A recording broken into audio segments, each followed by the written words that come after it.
Greetings and salutations, everyone. My name is Andrew Kirchhoff, and welcome to my YouTube channel. Today, we're going to be talking about my Week 15 quarterback starter sits for the 2019 fantasy football season. Yes, we're in Week 15, and we're trying to set our lineups for the fantasy football playoffs, potentially for those of you who are in the second round, or for those of you starting only this week in the first round. I have a bunch of names here that, in my opinion, are going to be the best quarterbacks going into Week 15. So we'll talk about that. We'll talk about some news around the National Football League. We'll talk about matchups. And obviously my top 16 rankings at the position. Before we begin, let me remind all of you, if you have not yet already, click that subscribe button, join the community, click that bell notification button to stay up to date on my latest content. And if you have not yet already, click that like button if you like today's video. Thank you very much. Hey guys, how's it going? Hope everyone's doing well. All right, so really quickly, right off the bat, let's talk about some news. Obviously, it's Thursday. There's not too much relevant news in terms of injuries because there are still players that are either returning to practice, but we won't know until tomorrow if they're a full participant in Friday's practice to kind of give us the designation that they are going to play. Now, in terms of Thursday Night Football, Lamar Jackson's good to go, Mark Andrews is good to go, and that's a good sign. Obviously, the injuries that are taking place with the Ravens organization are plenty. I think they're going to be missing their left tackle, Ronnie Stanley, this week on Thursday Night Football, so that's a little bit of a hit, but I think overall, the main fantasy players are going to be there. In terms of the other players around the National Football League that have practiced, at least today, Will Fuller returned to practice. Adam Thielen practicing again, almost at full game speed. Jordan Howard, for the first time in almost a month, is back at practice. We saw ourselves with, who else is it? Edelman back at practice, no problem. Derrick Henry says he's going to play this Sunday, no problem. Greg Olsen still in concussion protocol. Devontae Parker still in concussion protocol. Those are not, great signs, but that happens. T.Y. Hilton returned to practice with that calf injury. And the last piece of news is that Raheem Mostert, running back of the San Francisco 49ers, he has officially been named the starter by Kyle Shanahan. Quote unquote, he deserved or earned the position at this point in the season. So congratulations to Mostert, and congratulations for those of you who picked him up because he has been balling, and he's going to continue to do so, especially this week against the Atlanta Falcons. I think it's a really favorable matchup for him. All right, so those are all the pieces of news. Let's talk about some matchups at the quarterback position going into Week 15. Who has the most favorable and the most difficult matchups? Now, the Arizona Cardinals give up the most points to the opposing quarterback position. Now, this week, I don't have Baker on the list because I cannot trust Baker at this moment in time. And I don't think you, in the position that you're in, going into Week 15, can trust Baker either. He's been far too inconsistent. And in the last 2 weeks, which he had pretty reasonably easy matchups, Cincinnati and Pittsburgh, who he had actually scored 3 touchdowns against, a couple weeks prior, he just disappeared. And that's the thing that really scares me with Baker and this offense, and the fact that they want to run the ball and feed guys like Kareem Hunt and Nick Chubb on the ground so much, it kind of evaporates some of Baker Mayfield's potential value and kind of leans me away from him. So that's why we don't really have him, even though Arizona is the best matchup at the position. Moving on, the Oakland Raiders, a fantastic matchup. But again, Gardner Minshew, can I trust a guy like Gardner Minshew? Even if DJ Chark is out, I mean, that doesn't help, and that just makes it that much more difficult to trust a guy like that. But I guess if you're playing in the 2 QB league, sure, there are possibilities that you absolutely should be playing a Baker or a Minshew, but as of right now, not really interested. The Miami Dolphins, whether it's Daniel Jones or what I'm hearing, it's going to be Eli Manning playing them this week. Eli looked good in the first half. In the second half, not so much. But again, another quarterback that I'm not really interested in. The Tampa Bay Buccaneers, they get to take on the Lions. Another quarterback, David Blau. I'm not interested. I'm interested in Kenny Golladay, but not really in the quarterback for this team this week. The Houston Texans. This is the most interesting one. This is why Ryan Tannehill is on the thumbnail.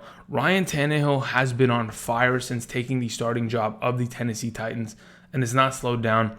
It's absolutely a fantastic thing to see, the revitalization of his career and really earning the position and maintaining it and leading this very good young Titans team to the playoffs potentially. Obviously, their biggest test is Houston, 2 out of the next 3 weeks, so that should be interesting. And I really like Tannehill this week. Moving on, the Atlanta Falcons, they have to take on the 49ers, coming off a huge win. They go back home after that, that barn burner in New Orleans, and you got to come back, and Jimmy Garoppolo gets a very easy defense to play against. Desmond Trufant, the top corner, he's out for the season. That should be very interesting. Then we have the Lions. Obviously Jameis Winston, he's been practicing, but without a ball at practice. His thumb is messed up. I don't know what we're going to see out of it, but hopefully if we get the thumbs up from him, then he'll be fine, right? Moving on, we have ourselves the Giants, Ryan Fitzpatrick. If all of his wide receivers are injured, I don't really trust it. And that's where it's kind of leaning towards. Allen Hurns is banged up. Devontae Parker has a concussion protocol. Albert Wilson's out. There's nobody that I could suggest 100% to play this, Fitzmagic. I can't do it. Moving on to New Orleans Saints. They will take on Jacoby Brissett. That should be easy. Cincinnati Bengals have Tom Brady. And those are the easiest matchups, right? Again, a lot of quarterbacks that we can't utilize. But some of the difficult matchups, we know it. We've seen it before. Don't need to, harbor on it for so long. Let's go ahead and move on. Let's talk about my top 16 rankings at the position. I just wanted to show you guys how many points quarterbacks are getting, or how many points defenses are giving to opposing quarterbacks on a weekly basis on average, in 6-point per passing touchdown formats. Anyway, so week 15, we're here, and let's talk about the quarterback position. Starting off, my number one, Lamar Jackson. Lamar Jackson leads the league in passing touchdowns. He leads the league in rushing yards at the quarterback position. He has surpassed 1,017 yards. This coming week, he will surpass Michael Vick's record. Certainly. I think he only needs about 18 yards to pass the total for the most rushing yards in a single season by a quarterback. It's absolutely insane that he has surpassed it 13 weeks into the season, or 13 games, 14 weeks into the season, excuse me. And it's incredible. And, Lamar Jackson, no matter the quad injury, the absence of a left tackle, the questionableness of a guy like Mark Andrews, I'm still playing him because he is the best player in fantasy right now. He's been the most consistent week after week, despite some of the struggling matchups, especially last week. He still manages to pull it out. Last week was struggling for majority of that game, still finished with a 3 passing touchdown game. That is impressive. That only speaks volume on how good this guy has gotten over the last year. And he's my number one quarterback on the week without a doubt in my mind. Moving on, we have Deshaun Watson as my number 2 quarterback and the number 2 quarterback in fantasy as we currently speak. Deshaun Watson is coming off of 2 30-point performances in which he scored 3 touchdowns in both of those games against New England and Denver. Now, yes, they didn't end up winning this Denver game, but the late game antics and the late game comeback leads me to believe that I guess it doesn't matter. Garbage time will work for a guy like this.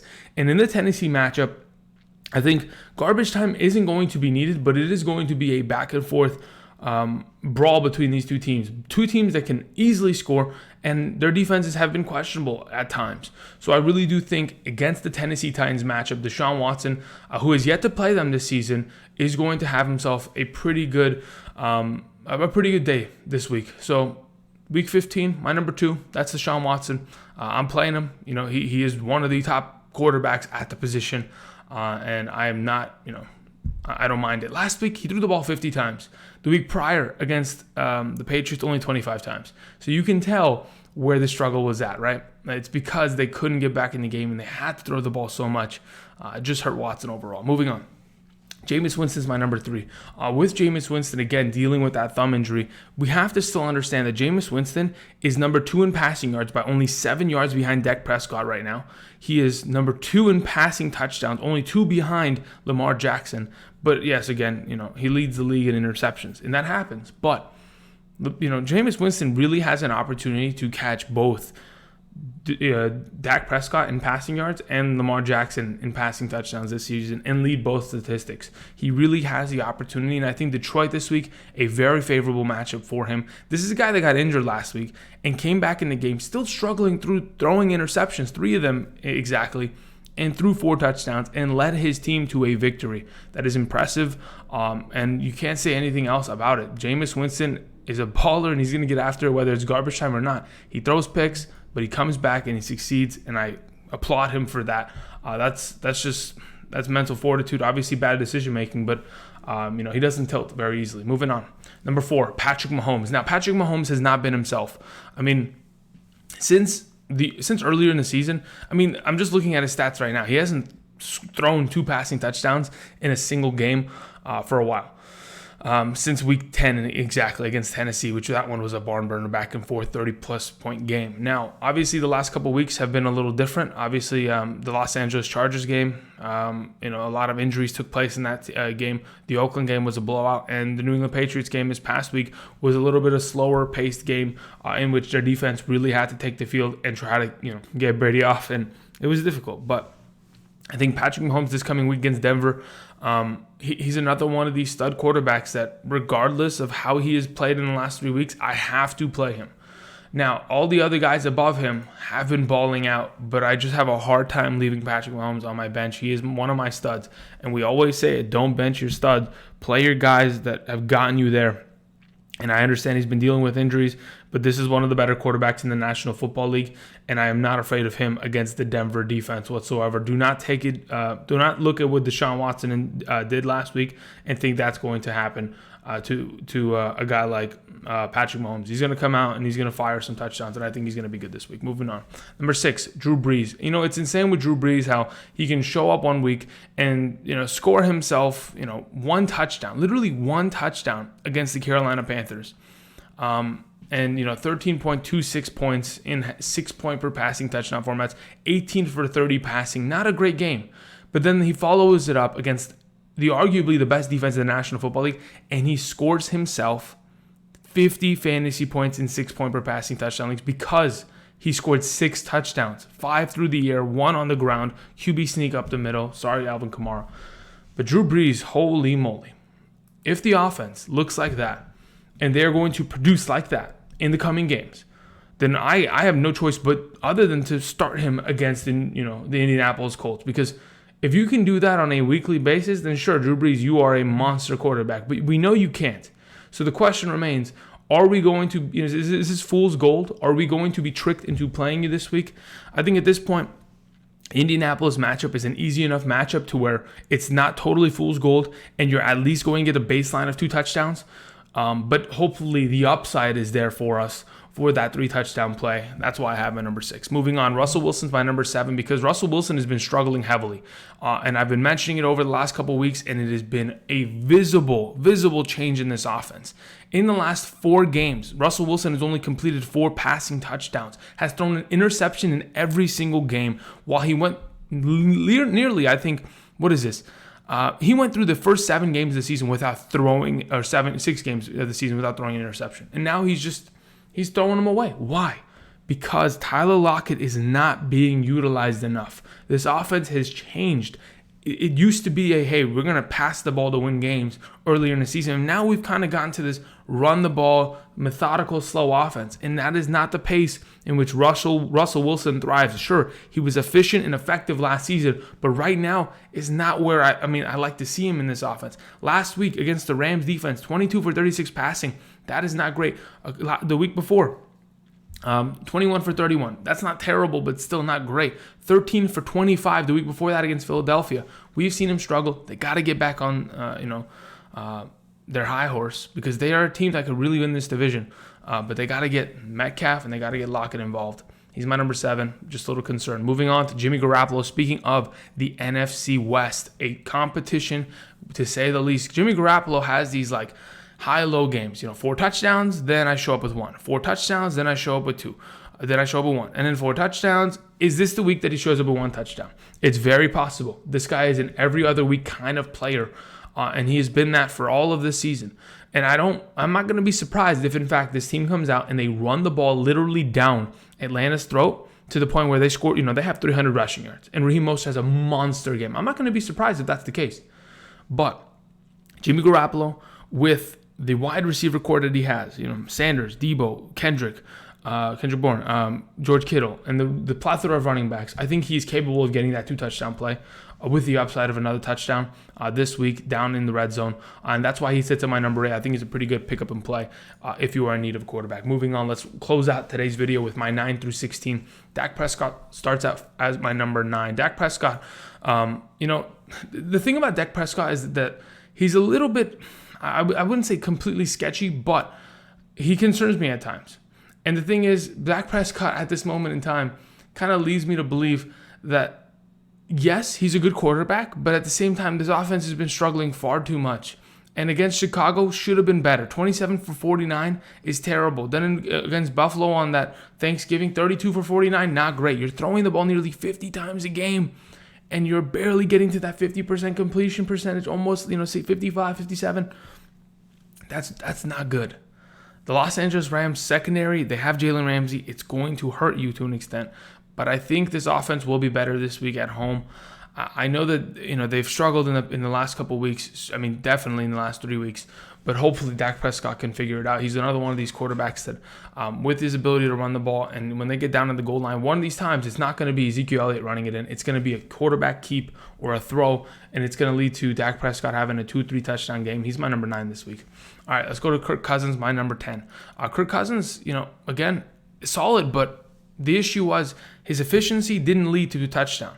They only scored 20 points against the Detroit defense. He was 24 for 30 passing. Very efficient. That's beautiful. I love to see that. But only one passing touchdown. Wasn't able to get anything more. No big deal. That's perfectly fine. I think against the Los Angeles Chargers, I think it's a back and forth matchup between the two teams, and it will force a guy like Kirk Cousins to have to pass the ball and have to score multiple touchdowns in order to win this game. They're still in the hunt to try to maintain this position or potentially win their division this week. So we'll see, or not win this division this week, but take the lead this week potentially. So we'll see where Kirk Cousins goes, but I trust him as a quarterback. He's my number 10. Moving on to number 11, we have Carson Wentz. Carson Wentz was a little sketchy this past week, right? We watched that first half and we thought to ourselves, really, what are we watching? Like, what is this offense? You've had such easy matchups and not been able to completely run away with them as an offense. They've struggled.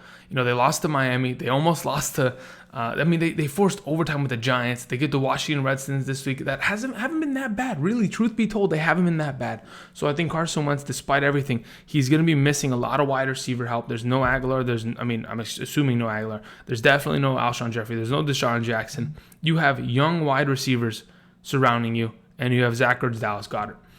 Maybe Jordan Howard coming back. So the way I see it, Carson Wentz, you just got to hope he throws the ball to a guy like Ertz or Goddard. Eventually, all will pan itself out. And I think, yes, he's not a fantastic play, but the matchup leads me to believe he'll be a decent quarterback play this week. Moving on. We have ourselves Aaron Rodgers as my number 12. Aaron Rodgers is I don't get it. Like, the volatility on him is insane. He'll show up for a 4-touchdown week, then he'll go to a 1-touchdown week, and he's pretty much Drew Brees at this point, right? These are the veteran quarterbacks that when they feel like it, we're gonna throw the ball, and score whenever the hell we want. The last couple weeks, he hasn't thrown for over 300 passing yards since week 8. And that's kind of concerning because this offense just doesn't want to really throw the ball very much. They've caught a bunch of L's as of late in terms of playing against pretty good defenses. And then just this last week against Washington, they barely won by 5 points. That is not good. Chicago's on a roll.